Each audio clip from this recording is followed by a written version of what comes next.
இலங்கை அரசாங்கத்தின் மீதான மக்கள் ஆதரவு 65%இலிருந்து சுமார் 50%ஆக குறைந்துள்ளதாக வெரிட்டி ரிசர்ச் நிறுவனத்தின் அண்மைய கருத்து கணிப்பு தெரிவிக்கின்றது என்ற செய்தியும் நேற்றைய செய்திகளில் கவனத்தை பெற்றிருந்தது.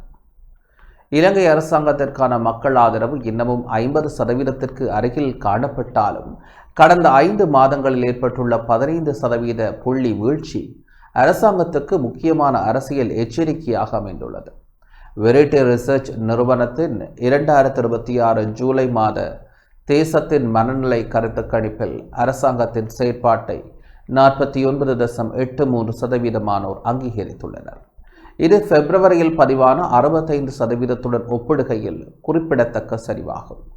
அதே காலத்தில் அரசாங்கத்தை அங்கீகரிக்காதோர் சுமார் 15%இலிருந்து 31 முதல் 40% இரட்டிப்பாக்கும் அதிகமாக உயர்ந்துள்ளனர். இந்த மாற்றத்தின் மையத்தில் பொருளாதாரமே இருப்பதாக தரவுகள் உணர்த்துகின்றன.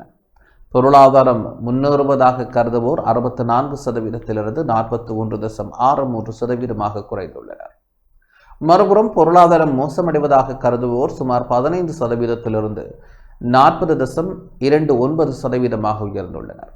அதாவது பொருளாதாரத்தின் எதிர்காலம் குறித்த நம்பிக்கையும் அவநம்பிக்கையும் தற்போது ஏறத்தாழ சமநிலையை எட்டியுள்ளன.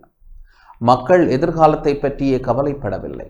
நிகழ்கால வாழ்க்கை நிலை குறித்த மதிப்பீடும் எதிர்மறையாகியுள்ளது. தற்போதைய பொருளாதார நிலை மோசமாக இருப்பதாக 55.59% கூறியுள்ள நிலையில் அது நல்லது அல்லது மிகச் சிறந்தது என 38% மட்டுமே கருதுகின்றனர். இதனால் பொருளாதார நம்பிக்கை குறியீடு பிப்ரவரியில் பதிவான 4 ஆண்டுகளில் உச்சமான 36இலிருந்து ஜூலையில் மறை 8% வீழ்ந்துள்ளது. இந்த முடிவுகள் அரசாங்கத்தின் ஆதரவு தளம் முற்றாக சரிந்துவிட்டதாக காட்டவில்லை. 49.83% அங்கீகாரம் இன்னமும் கணிசமான ஆதரவாகும். மேலும் 31.40% மட்டுமே வெளிப்படையாக அதிருப்தி தெரிவித்துள்ளதால் சுமார் 5இல் ஒருவர் உறுதியான நிலைப்பாட்டை வெளிப்படுத்தவில்லை. இந்த தீர்மானிக்காத தரப்பே எதிர்வரும் மாதங்களில் அரசியல் ஆதரவின் திசையை நிர்ணயிக்கக்கூடும். ஆனால் தேர்தலுக்கு பிந்தைய எதிர்பார்ப்புகள் அன்றாட வாழ்க்கையில் உணரக்கூடிய முன்னேற்றமாக மாறவில்லை என்ற மனநிலை உருவாக தொடங்கி இருப்பது தெளிவாகிறது. விலைவாசி, வருமானம், வேலைவாய்ப்பு, வரிச்சுமை மற்றும் பொது சேவைகள் போன்ற விடயங்களில் மக்கள் அனுபவிக்கும் நிலையை அரசாங்கத்தின் அடுத்த கட்ட மதிப்பீட்டை தீர்மானிக்கும்.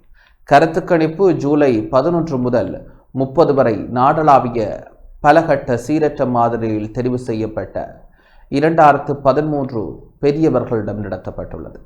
அதன் அதிகபட்ச மாதிரி பிழை வரம்பு 95% நம்பகத்தன்மையில் 2.21% புள்ளிகளாகும். ஆகவே 65இலிருந்து சுமார் 50% ஏற்பட்ட வீழ்ச்சி மாதிரி பிழையால் மட்டும் விளக்கக்கூடிய சிறிய மாற்றம் அல்ல.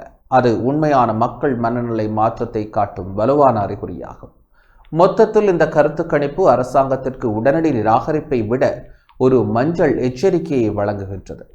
அரசாங்கத்தின் அரசியல் நம்பகத்தன்மை இன்னும் முற்றாக இழக்கப்படவில்லை. ஆனால் அதனை தாங்கியிருந்த பொருளாதார நம்பிக்கை வேகமாக குறைந்துள்ளது. பொருளாதார முன்னேற்றம் மக்களின் குடும்ப வரவு செலவில் உணரப்படாவிட்டால் தற்போதைய பொருளாதார அதிருப்தி அடுத்த கட்டத்தில் மேலும் தீவிரமான அரசியல் எதிர்ப்பாக மாறக்கூடும்.